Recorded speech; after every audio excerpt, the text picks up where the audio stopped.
America అధ్యక్షుడు Donald Trump కొత్తగా జారీ చేసే H1B వీసాలపైన ఏకంగా $1,00,000 అంటే సుమారు మన ఇండియన్ కరెన్సీలో చూసుకుంటే 88 లక్షల రూపాయలు భారీ ఫీజు విధించడం ఇప్పటికే మన ఐటీ కంపెనీలకు ఒక పెద్ద తలనొప్పిగా మారిపోయాయి.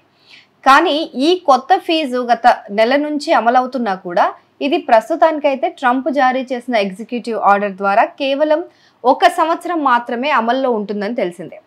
ఈలోపే అమెరికా చట్టసభ అంటే అమెరికా కాంగ్రెస్ చట్టం చేస్తేనే ఇది శాశ్వతం అవుతుంది అనేది కూడా మనకు క్లారిటీ వచ్చింది.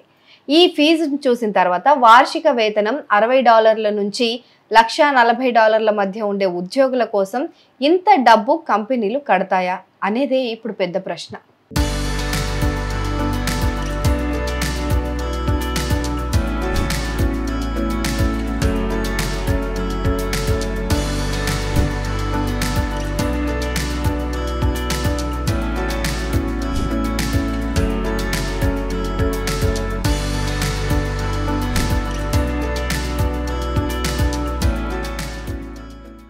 $1,00,000 ఫీజుతో ఆగకుండా ట్రంప్ కార్యవర్గం H1B వీసా కార్యక్రమంలో మరిన్ని మార్పులు తీసుకురావడానికి సిద్ధమవుతోంది.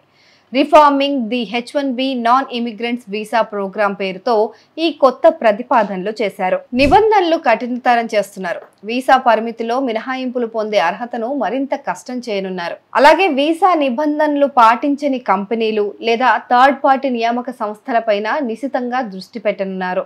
ఇక ఈ మార్పులన్నీ H1B కార్యక్రమం పారదర్శకతను పెంచడానికి, అమెరికన్ కార్మికుల వేతనాలను, వారి ఉద్యోగ పరిస్థితులను రక్షించడానికి తీసుకొచ్చామని ట్రంప్ కార్యవర్గం చెప్తోంది.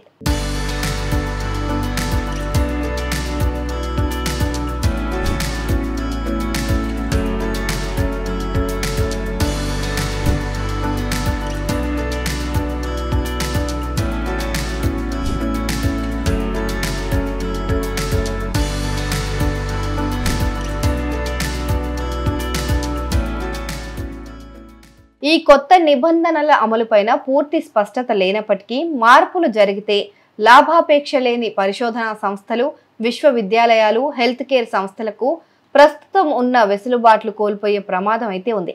దీనివల్ల అమెరికాలో చదువుకొని పనిచేయాలి అని అనుకునే వేలాది మంది భారతీయ విద్యార్థులు, యువ నిపుణులపైన తీవ్ర ప్రభావం పడుతుందని అంతర్జాతీయ మీడియా సంస్థలు హెచ్చరిస్తున్నాయి. ఈ కొత్త నిబంధనలు డిసెంబర్ 2025లో అమల్లోకి వచ్చే అవకాశం కనిపిస్తోంది.